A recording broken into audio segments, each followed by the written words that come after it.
Clasificación B, bajo supervisión de un adulto.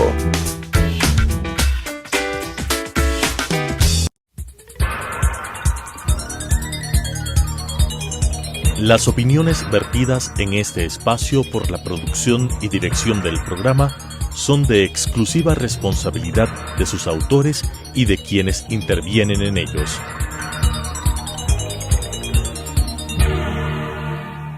Telesucesos Canal 29 presenta Enfoques, pensamiento libre y crítico. Día a día buscaremos diferentes visiones para la comprensión de la realidad del tercer milenio. Enfoques, un espacio que une noticia, análisis y opinión. Bienvenidos. Gracias por estar con nosotros una semana más aquí en Enfoques. El día de hoy tenemos como invitado a Rodrigo Gómez de la Torre, quien lidera la Cámara de Agricultura, pero también como analista político. Con él queremos hablar sobre este fin de año, un fin de año que además anuncia posibilidad de nuevos salarios, nuevas medidas, nuevos decretos para préstamos para los sectores de la microempresa o de la pequeña empresa. ¿Cómo evaluar esto, Rodrigo? ¿Cómo lograr este despegar económico que el país requiere, que la sociedad requiere, tanto para generar estabilidad, pero también para generar nuevas plazas de empleo? Claudia, primeramente un gusto saludarte, un gusto saludar a todos los televidentes que nos están observando.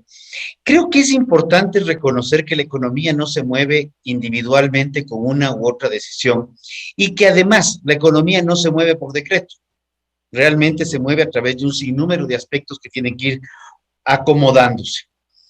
Con respecto a este tema del anuncio del presidente, que es completamente viable, o sea, cuando desde hace varios años se vienen hablando de estos créditos a 30 años plazo y al 1% que decían, es que esto no es posible.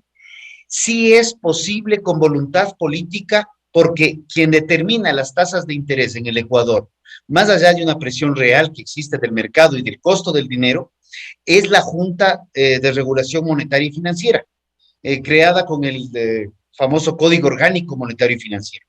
Esta Junta tiene la potestad de tomar decisiones por sobre las reglas normales del mercado, y esta es la Junta que está invocando el presidente en el caso del último decreto ejecutivo para declarar como prioridad al sector agropecuario con créditos a 30 años y hasta, y eso acá hay que aclarar, hasta 30 años y al 1% de interés para el sector de microcrédito. Esa parte es la que la comprendemos, pero creemos que podríamos hacer un paso adicional. ¿Cómo comprender esto de un paso adicional? ¿Por qué existe esto? ¿Qué es lo políticamente correcto? Además, hay dudas, Rodrigo, porque muchas personas votaron por el presidente Lasso. Él habló siempre de incrementar salarialmente a $500 a lo largo de su mandato. Entonces, varios sectores toman $500 o los $100 de incremento, dividen para 4 y dice cada año debería subir $25. ¿Por qué no existen esos acuerdos? ¿Qué pasa con el país? ¿Qué pasa con los diferentes sectores cuando, si un gobierno gana con una oferta de campaña, por qué no posibilitamos ese cumplimiento? ¿Qué problemas tenemos como economía y como sociedad? A ver, yo creo que es importante reconocer que este fue un compromiso de campaña de la segunda vuelta electoral, ¿ya? Y yo me estaba enfocando todavía en el tema del crédito, porque ese sí ha sido un compromiso de las campañas anteriores y completamente sustentado y fundamentado.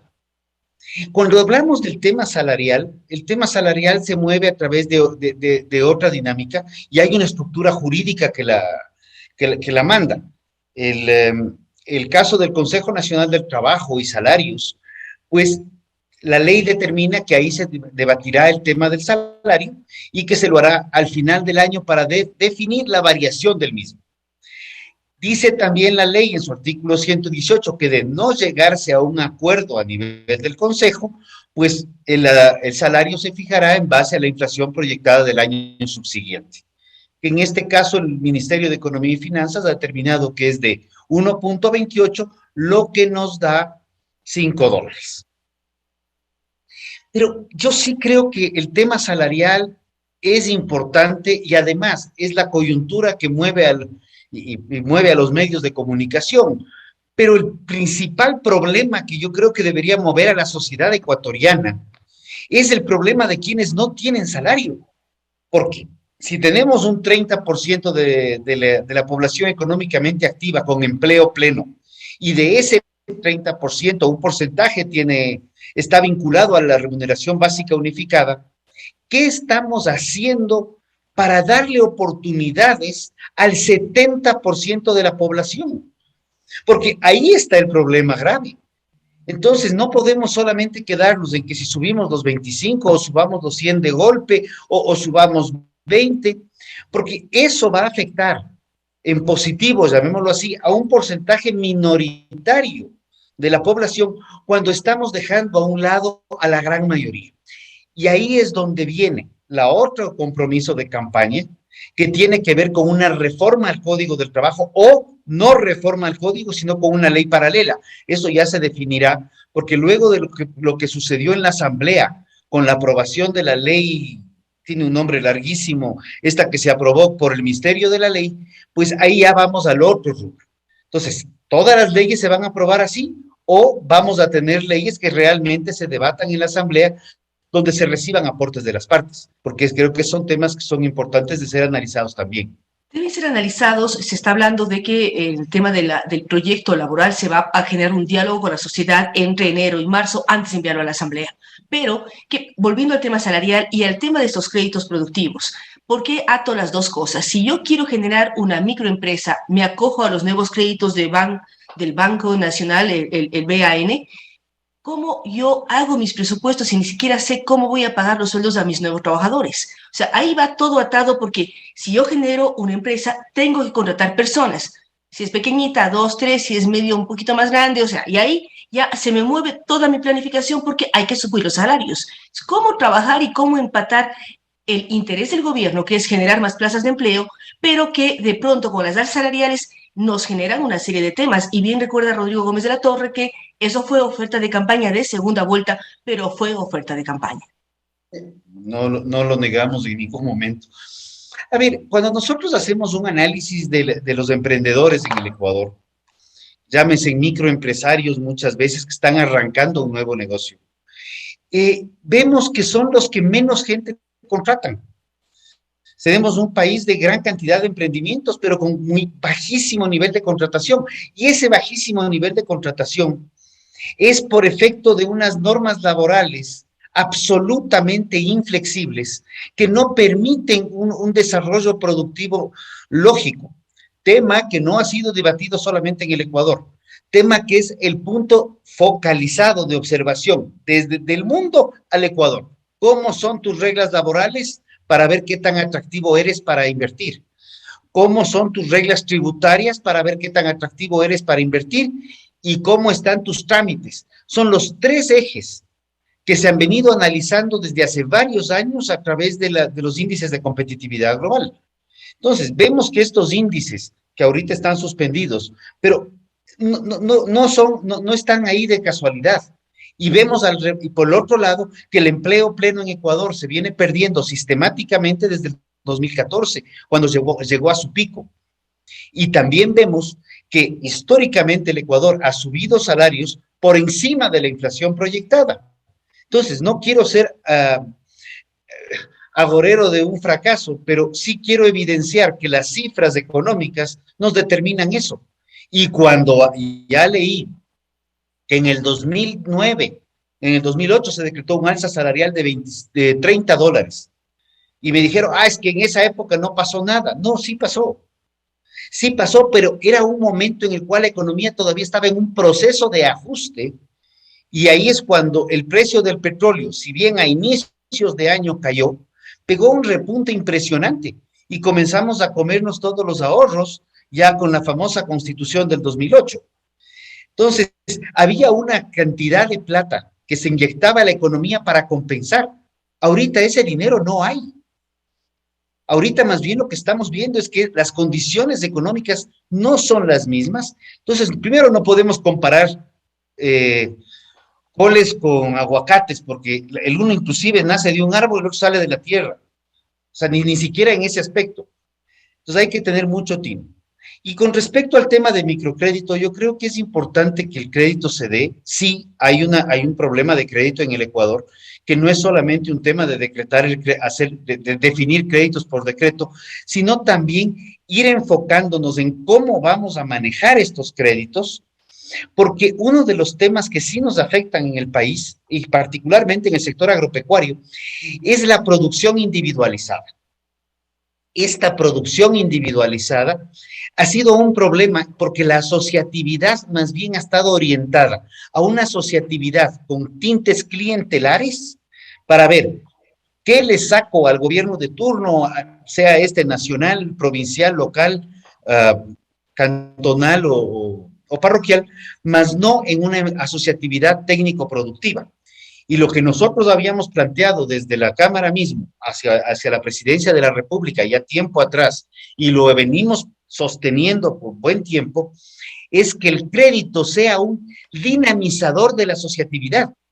Si te voy a dar crédito al 1% a X años o plazo, y el ejemplo que he utilizado es para sembrar papas que a los 6, 7 meses ya estás cosechando, pues probablemente no sea el crédito más idóneo.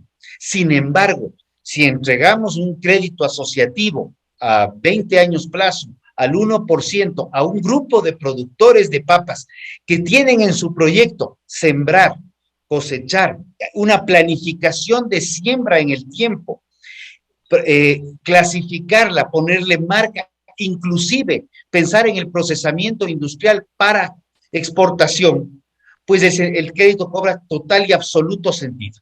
Entonces, ahora, Rodrigo, perdón la interrupción. ¿No? Sí, totalmente de acuerdo. El tema de generar asociatividad técnico-productiva, ya sea para agricultura o sea para emprendimientos dentro de las ciudades, que se necesita de múltiples temas. Uno ha visto que la pandemia generó una serie de trabajos. Te entregan desde carne hasta flores, pasando por todo lo que uno se le ocurra a domicilio.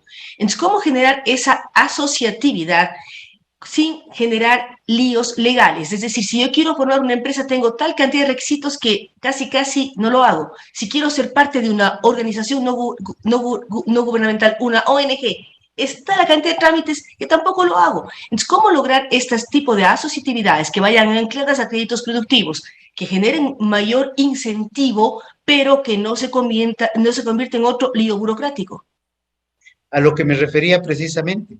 Nosotros tenemos que trabajar profundamente, y si bien el decreto 068 de arranque de gobierno lo dejó claro, todavía es un proceso, no va a ser automático. Como digo, las cosas no se resuelven por decreto, pero el decreto 68 precisamente apunta a reducir trámites innecesarios, porque nosotros tenemos una tramitología que yo creo que debería ser analizada para que se vaya al libro de los récords, porque es impresionante. Lo que tú has mencionado es totalmente claro y práctico. Entonces, tenemos que ir destrabando los distintos problemas dentro de la economía. Caso contrario, lo que estamos haciendo es siguiendo en un pozo que no acabamos de salir. Y no es un tema solamente de cómo lo hacemos en ofertas de campaña, sino es cómo ya aterrizamos eso con una estructura gubernamental que viene desde la famosa Constitución del 2008, que no es una estructura sencilla ni de entender ni de manejar. Y creo que ahí estamos viviéndolo, y eso yo creo que es uno de los grandes retos que tiene este gobierno, ver cómo desmantelamos esa estructura burocrática absolutamente improductiva y generadora de conflictos, porque el país necesita salir adelante. El país necesita despegar. Y vemos que Perú, con el presidente Castillo, que tuvo un primer impacto muy fuerte, y los capitales estuvieron pensando en salir volando, pues el presidente Castillo se reunió y la institucionalidad del Perú, más bien como que también le planteó y le dijo, bueno, vamos a tomar algunas decisiones, se removieron algunos ministros, y resulta que Perú no ha perdido, está con un punto una tarjeta amarilla, digamos, de la inversión internacional, pero no está con tarjeta roja, y más bien sigue siendo observado como un punto de desarrollo. Y nosotros aquí, yo creo firmemente en el Ecuador, quienes estamos en el sector agropecuario, estamos enraizados en el país. no es un tema fácil de sacarnos, pero sí es un tema que lo hemos visto con susto muchas veces, porque las decisiones muchas veces de coyuntura política no necesariamente son decisiones que van a beneficiar a la estructura en el tiempo para un desarrollo pensando en 10, 20, 30 años plazo. Ahora, Rodrigo, pensando en 10, 20, 30 años, pero también en la inmediatez, uno escucha a los señores sindicalistas, como Mesías Tatamue, el señor Chávez y otros, que dicen, la canasta básica del Ecuador sobrepasa los $700 por familia. ¿Cómo lograr hacer que, por un lado, se logre llegar a un acuerdo en el tema salarial, por otro lado, se llegue a un acuerdo en el tema de créditos, pero al mismo tiempo todos busquemos dar trabajo al 70% que no tiene? Porque ese es el punto fundamental. ¿Cómo lograr que el sindicalista piense en el que no trabaja? Porque además, yo sí quiero decir, los señores sindicalistas, desde que yo me acuerdo, siguen siendo los mismos. Entonces tampoco hay una rotación generacional, ni mucho menos que ellos exigen en otros sectores. ¿Cómo lograr dialogar entre unos y otros y pensar en la gran mayoría ecuatoriana que necesita trabajo? Tú señalas el tema de inversión extranjera, la agricultura está enraizada literalmente en nuestro país, es una punta impresionante de proyección, de prosperidad. Los productos ecuatorianos, le gusta a quien le gusta, son de los mejores del mundo en todas las áreas en las que se incursiona agrícolamente.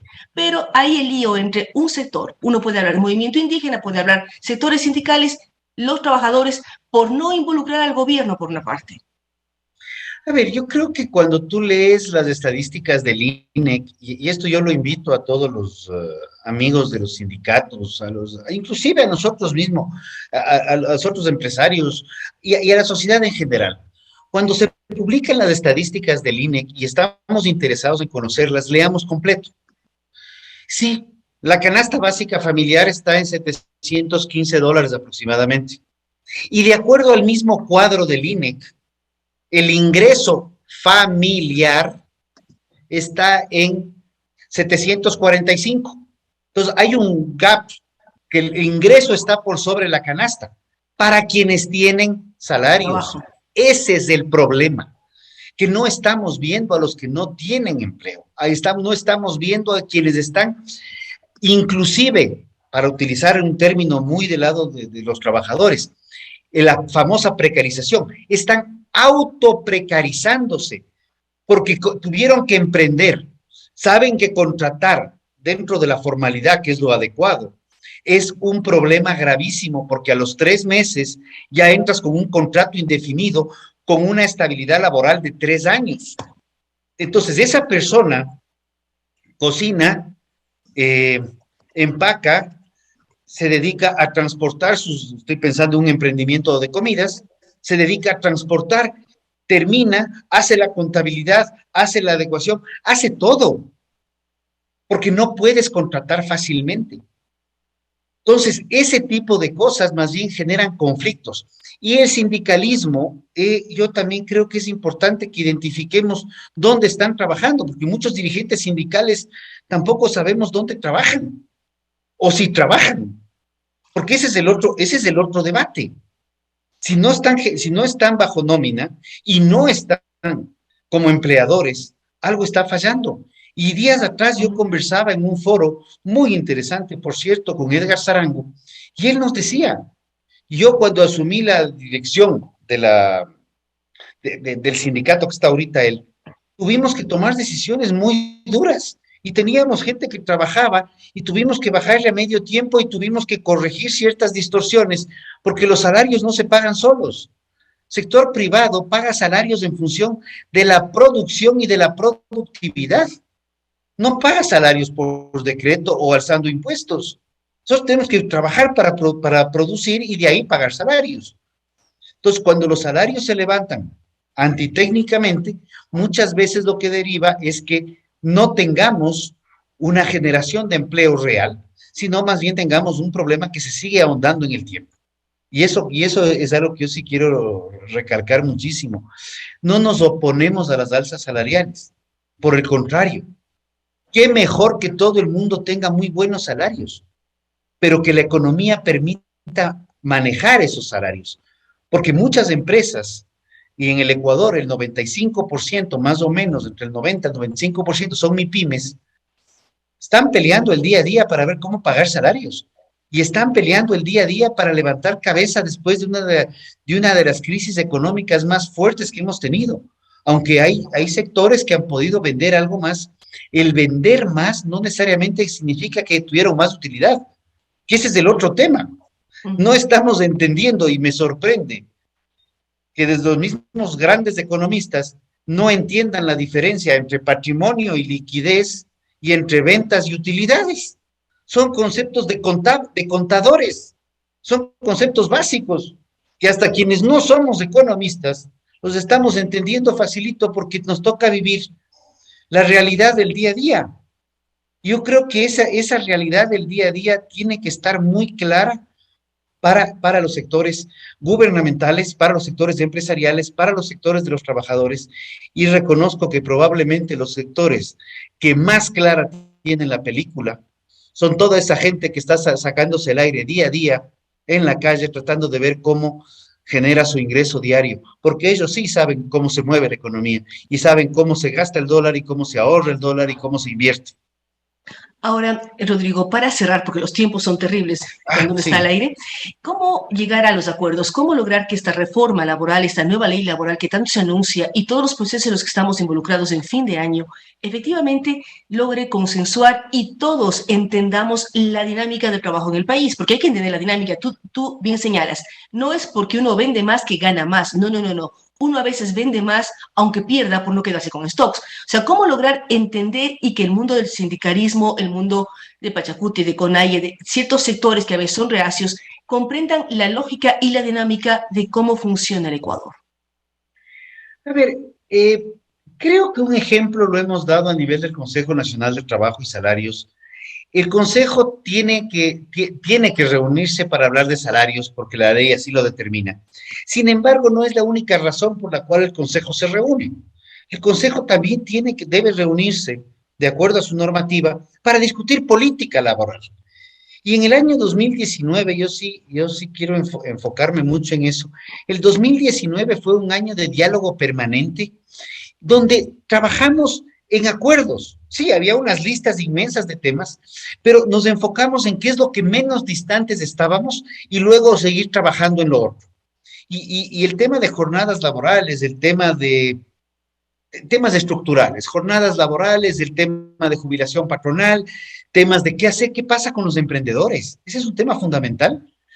Y más o menos en algo se han aterrizado en algunos acuerdos ministeriales, deben migrar a ser parte de la ley, en donde entendamos que el código tiene que irse ajustando a los nuevos tiempos y no quedarse con una visión del siglo XIX. Y hablo del siglo XIX porque fueron los abusos laborales que existieron en el siglo XIX que derivaron en la construcción de los códigos laborales a inicios del siglo XX.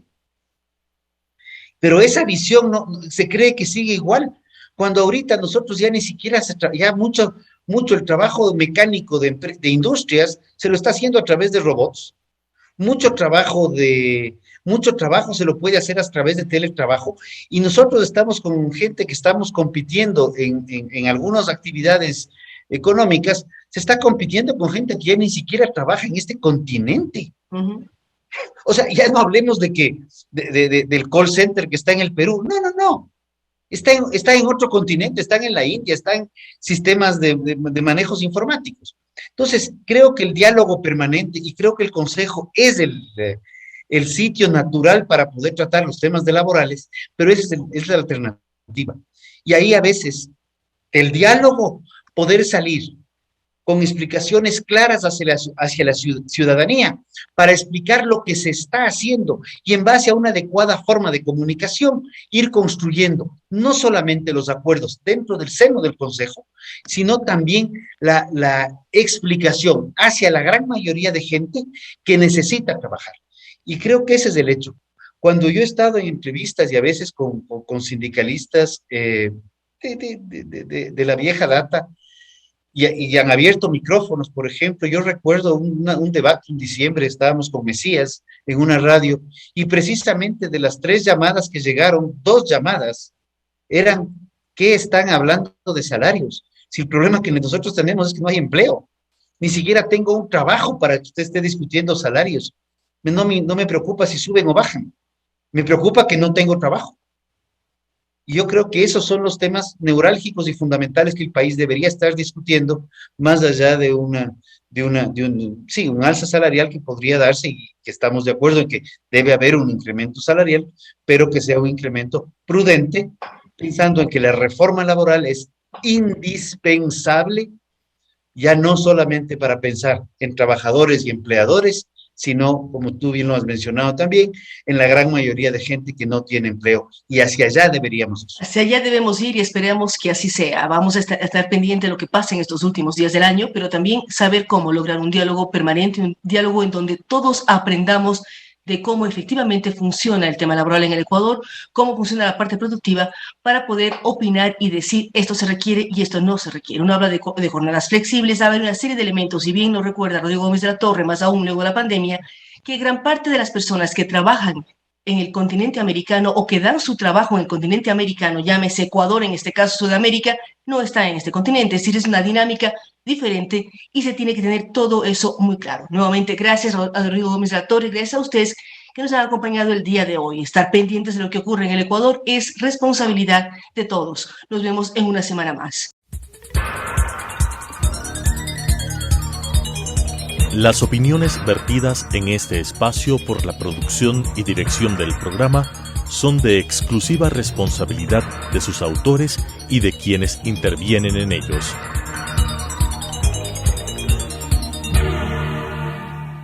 Telesucesos Canal 29 presentó Enfoques, pensamiento libre y crítico.